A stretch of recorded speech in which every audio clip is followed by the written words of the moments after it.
The sun hung low over the winding river, casting long, golden shadows across the aging steel bridge that arched high above the water. It was a late summer evening, the air thick with the scent of wet earth and the faint hum of cicadas. A small family car, an older model sedan with chipped paint and worn tires, rattled over the metal grates of the bridge, its headlights piercing the gathering dusk. Inside, 4 people sat tightly packed. A man in his early 40s gripping the steering wheel with white knuckles, his wife beside him clutching a purse, the teenage daughter in the back seat tapping nervously at her phone, and a younger boy asleep against the window.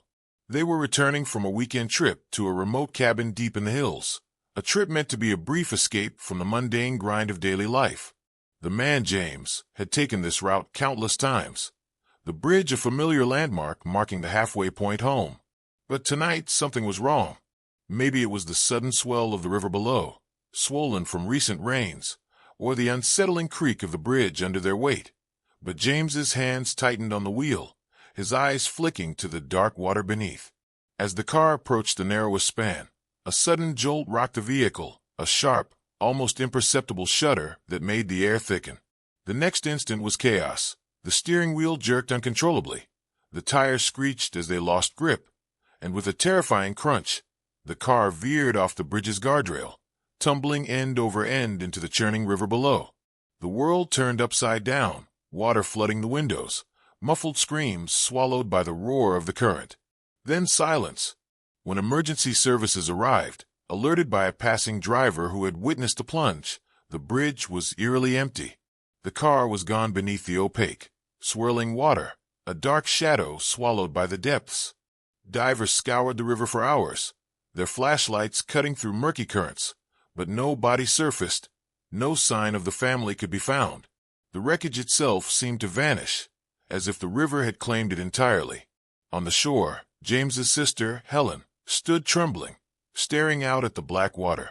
The police had found the family's abandoned car at the trailhead of the cabin, doors unlocked, belongings scattered, no indication they had ever made it to the vehicle. It was as if they had simply disappeared into thin air. Search teams combed the surrounding forests and riverbanks, but the only traces were the occasional wet footprint or a discarded shoe that led nowhere. Days turned into weeks, and the mystery deepened, gnawing at the community's heart. The river, once a source of life and beauty, had become a haunting void where hope seemed to drown. Yet Helen refused to give up, clinging to the belief that her family was still out there somewhere, waiting to be found. Little did anyone know, the first fragile clues were already taking root beneath the surface, clues that would someday shatter the silence and unravel a dark secret long buried in the shadow of that fateful bridge. The early morning mist clung to the riverbanks like a ghostly veil as search and rescue teams assembled at the foot of the bridge. Helicopters circled overhead, their rotors slicing through the damp air, while police boats skimmed across the restless water, cutting through the fog with steady determination. K-9 units, their noses trained for the faintest scent, padded cautiously along the muddy shoreline, noses to the earth, tracing invisible trails that vanished as quickly as they appeared. Volunteers from the nearby towns gathered, offering blankets and hot coffee, their faces etched with worry and the heavy weight of unanswered questions. The community was galvanized by the tragedy. Posters of the missing family were plastered on every lamppost and bulletin board, their smiling faces frozen in time, a stark contrast to the grim uncertainty that surrounded their disappearance. Detectives pored over the scant evidence, the abandoned car, personal effects found near the cabin, and eyewitness accounts from the last known sightings. One witness reported seeing a dark sedan parked near the bridge just before the crash, its driver's face obscured by shadow, a detail that ignited a spark of hope and suspicion among investigators. Yet the lead soon went cold. No matching vehicle or driver could be located in the area. The river's currents had concealed the car's remains, thwarting divers' efforts, and the vast forest beyond the banks swallowed any trace of the family's trail. Frustration mounted as days bled into weeks, with no breakthrough. Helen, devastated but resolute, organized candlelight vigils and press conferences, pleading for information, while the detectives battled their own demons, frustrated by the scale of the search and the elusiveness of the clues. The harsh reality settled like a stone in everyone's hearts. Nature's beauty was also its cruelty, vast and indifferent, capable of swallowing secrets whole. Still, beneath the surface of despair, a fragile thread of hope endured, a hope that somewhere, hidden by water and wilderness, the missing family story was waiting to be told. Months passed, and the initial frenzy surrounding the disappearance faded into a haunting stillness that settled over the town like a dense fog. The once vibrant search parties dwindled, replaced by quiet conversations and cautious glances toward the river and the dark woods beyond. Officially, the case was declared cold, a term that felt like a bitter finality to Helen and the few who refused to let go. The detectives moved on to other cases, their files gathering dust, but Helen's resolve only hardened. She immersed herself in online forums, connecting with others who understood the ache of unanswered loss, sharing stories and theories, no matter how wild or fragile they were. The community erected a modest memorial near the bridge, a simple stone etched with the family's names, a place to remember and grieve. Then, nearly 2 years after the accident, a disturbing report shattered the fragile calm. Another hiker, a young man, had vanished in the same region under suspicious circumstances. Rumors swirled about strange lights seen near the river, and whispers of a shadowy figure stalking the trails. Though the police opened a fresh investigation, it too yielded no answers, deepening the sense of dread that had settled like a shroud over the area. For Helen, the new disappearance reignited both fear and determination. She tirelessly petitioned for renewed searches, speaking at town halls and rallying volunteers, but resources were limited, and the wilderness remained an impenetrable fortress. The online sleuths speculated endlessly. Were these disappearances linked? Was there a predator hidden beneath the veneer of the peaceful town? The questions hung unanswered in the air, like mist clinging stubbornly to the river's edge. Yet amid the despair, a small, unexpected hope flickered. Somewhere in the vast wilderness, the truth waited, buried beneath layers of earth, water, and silence, waiting for someone to uncover it. It was a crisp autumn morning when Harold, a retired schoolteacher known for his solitary walks with his aging golden retriever Max, ventured deeper into the forest than usual. The canopy above was a riot of amber and crimson, leaves crunching softly underfoot, the air sharp with the scent of pine and damp earth. As Max darted ahead, his keen nose led him toward a shallow depression partially hidden by brambles and moss. Harold followed, curiosity piqued. There, half buried in the leaf litter and soil, lay a tattered backpack. Its fabric was faded and stained, straps frayed from exposure.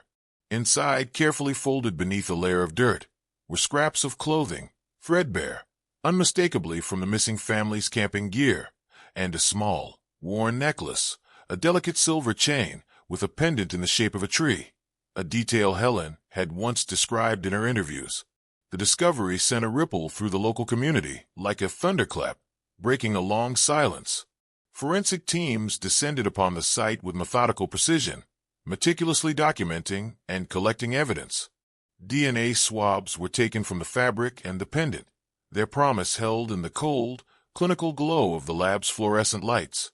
The river, the forest, the bridge, they all seemed to hold their breath, as if nature itself awaited the revelation.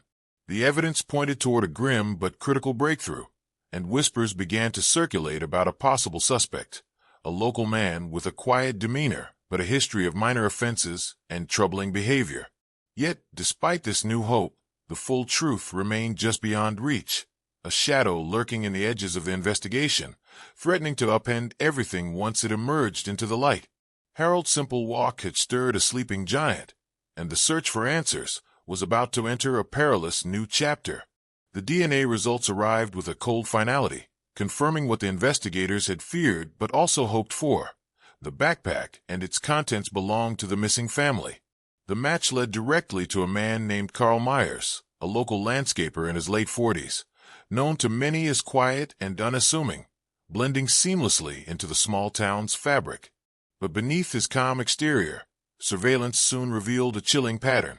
Detectives watched as Carl obsessively followed hiking groups, photographed women in secluded spots, and frequented online forums with disturbing fixation.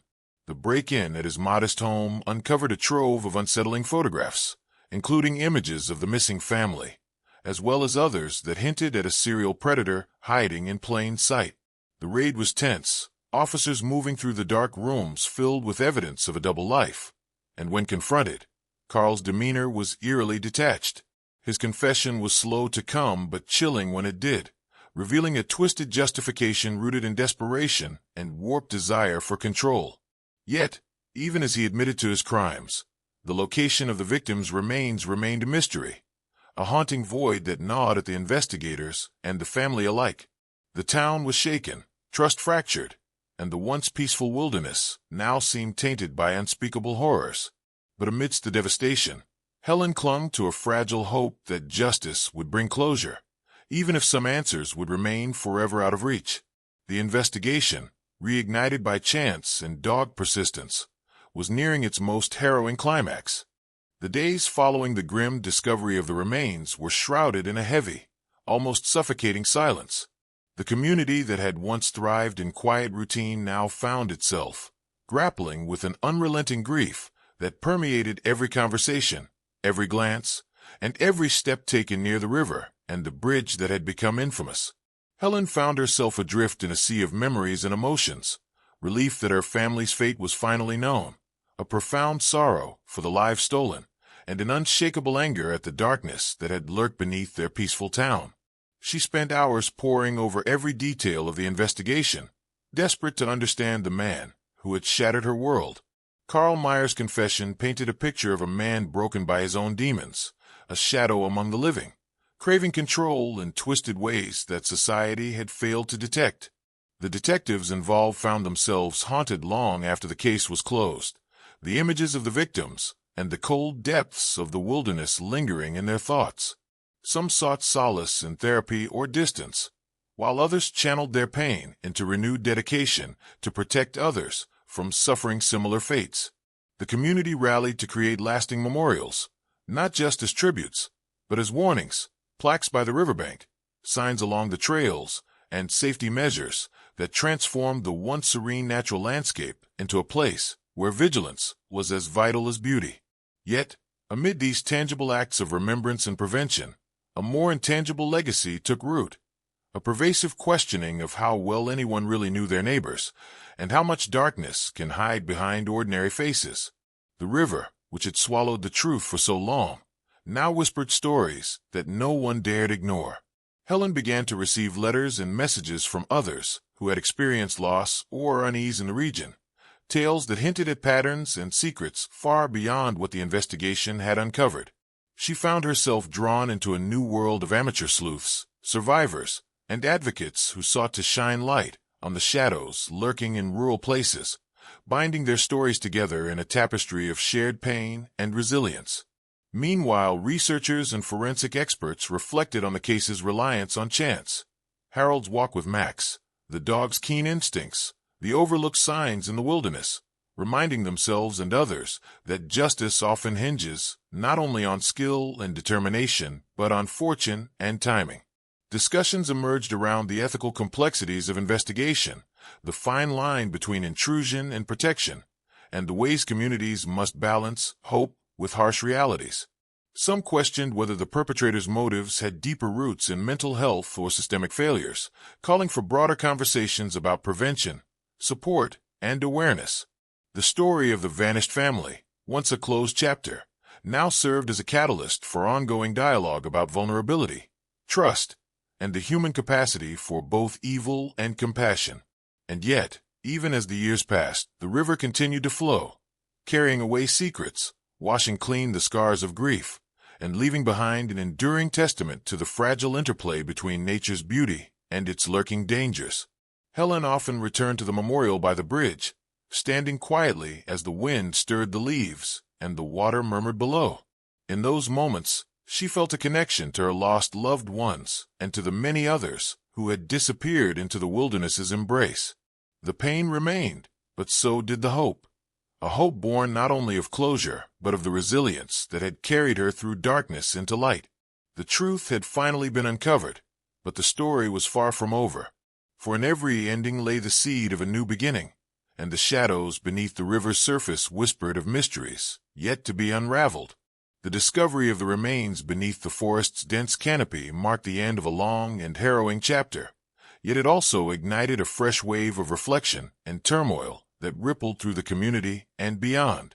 Helen stood at the edge of the memorial site as autumn winds scattered leaves around her feet, the cold air biting at her cheeks, but unable to freeze the torrent of emotions swirling within. The closure she had long yearned for had come at an unbearable cost. Faces once vibrant with life were now etched forever in sorrowful memory. As the town struggled to reconcile the peaceful facade it had always worn with the dark undercurrents revealed by Karl Mayer's crimes, questions arose that no confession could fully answer. How had such evil gone unnoticed for so long? What hidden cracks in the fabric of their community had allowed a predator to lurk in plain sight? The detectives who had painstakingly pieced together the puzzle wrestled with these questions in the quiet hours, their professional detachment fraying beneath the weight of human tragedy. Some sought solace in the camaraderie of colleagues, others in therapy or the comfort of family, but none could entirely escape the shadows left behind. Meanwhile, Helen found herself drawn into a new, unexpected role, not just as a grieving sister, but as an advocate for victims and a voice calling for vigilance and compassion. She connected with support groups, spoke at town meetings, and helped spearhead initiatives aimed at improving safety on the trails and educating locals about recognizing and reporting suspicious behavior. The memorial by the river became a pilgrimage site for many, a solemn reminder of fragility and loss, but also of the unyielding human spirit that refuses to be broken. Despite the healing efforts, whispers persisted of other missing persons in the region, old wounds reopened by the spotlight on Karl's crimes.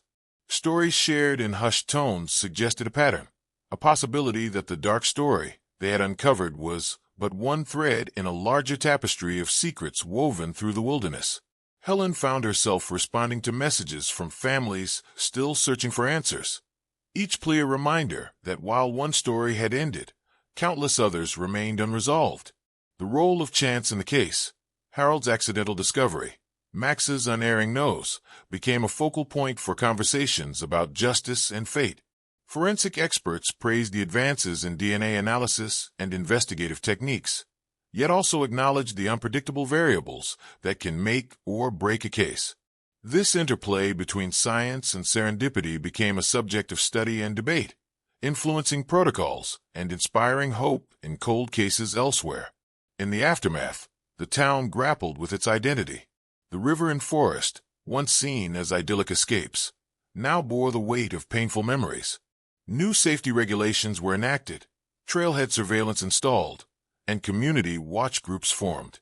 At the same time, a cautious respect for the wilderness grew, a recognition that nature, with all its beauty, harbored dangers both physical and human.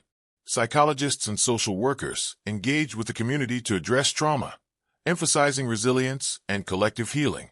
The perpetrator's confession shed light on his fractured psyche, rooted in isolation, past trauma, and a desperate grasp for control that twisted into violence.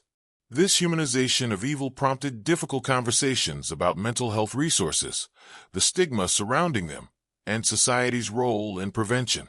As seasons changed and years slipped by, Helen's own journey evolved.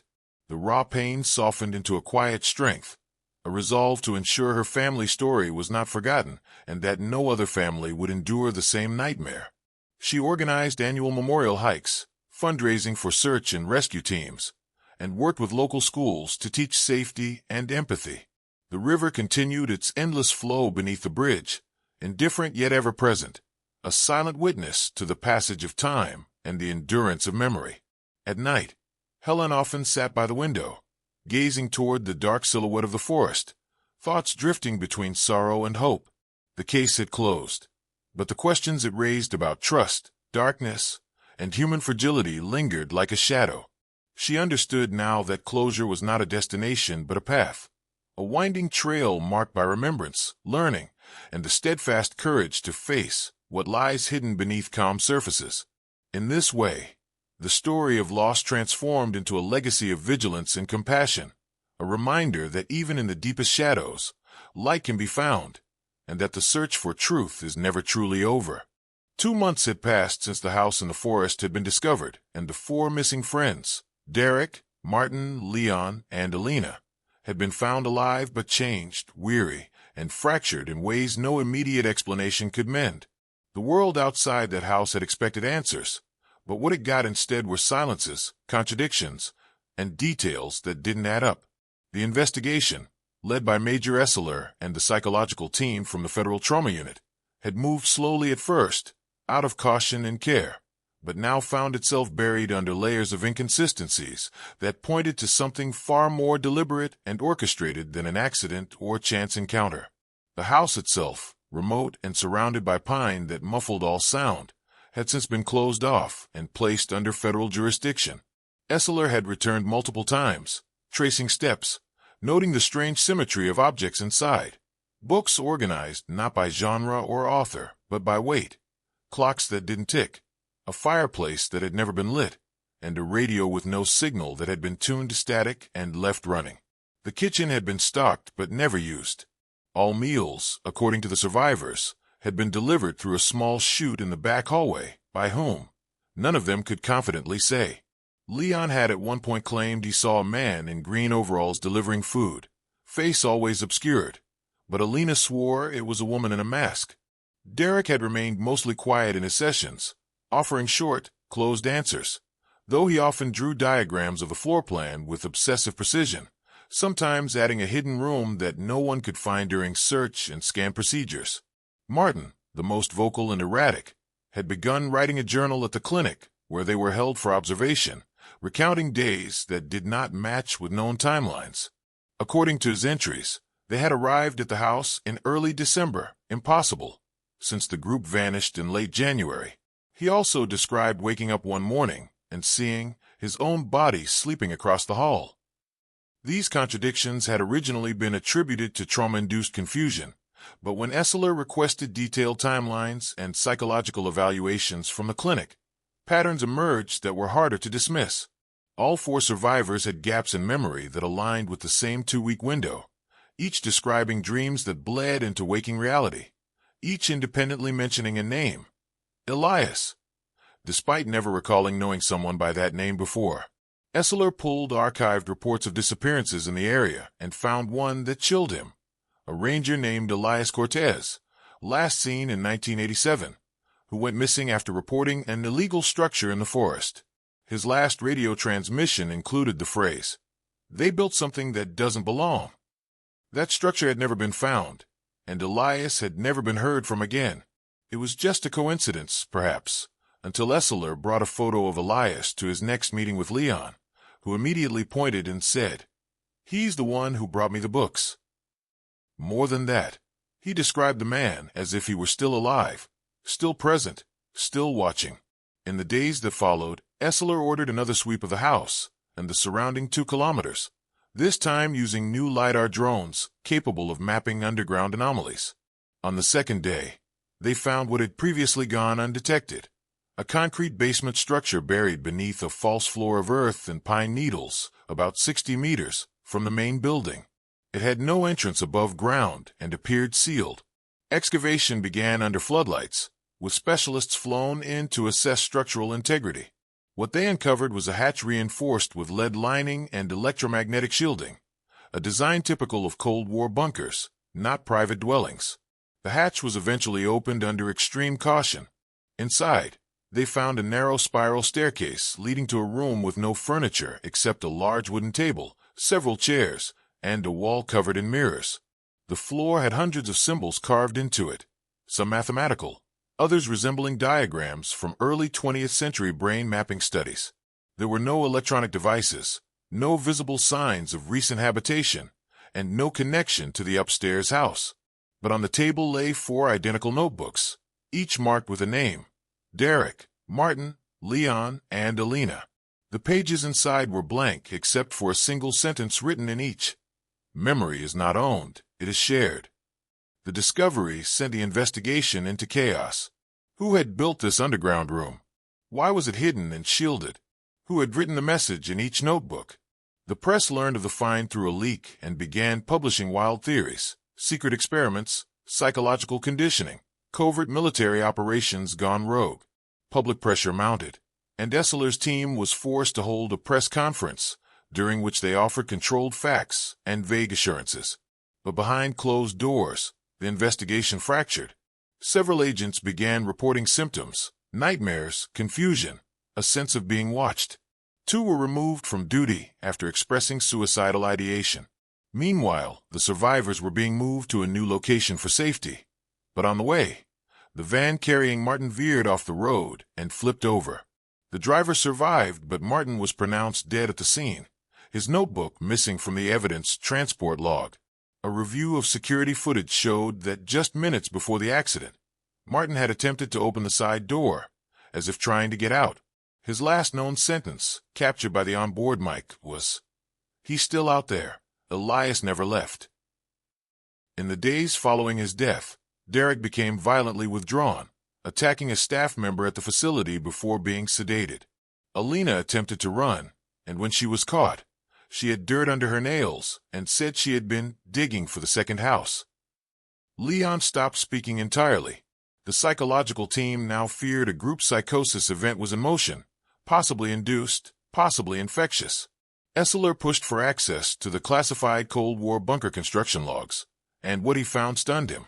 In 1969, a research project known as Mirror 12 was initiated near the same forest region, exploring mirror-based stimulus for advanced interrogation techniques. The files were mostly redacted, but one phrase repeated often: memory fractures lead to behavioral divergence. Esseler brought this to the director, demanding escalation. The case, it seemed, had never been just a disappearance. It had been a collision between the forgotten and the forbidden, a web of memory, manipulation, and some long-abandoned experiment that may have gone dormant but never truly ended. The survivors were no longer just victims. They were carriers of a narrative someone had tried to bury. And now, with Martin dead and the others deteriorating, time was running out. Esseler stood again at the edge of the house's property as storm clouds gathered. The forest around him was silent, oppressive, like it was holding its breath. He looked to the trees and thought, not of the case, or the files, or the press, but of the phrase that kept returning in dreams he had begun to have himself. Memory is not owned, it is shared. And if that was true, then what exactly had he been remembering lately that wasn't his to begin with?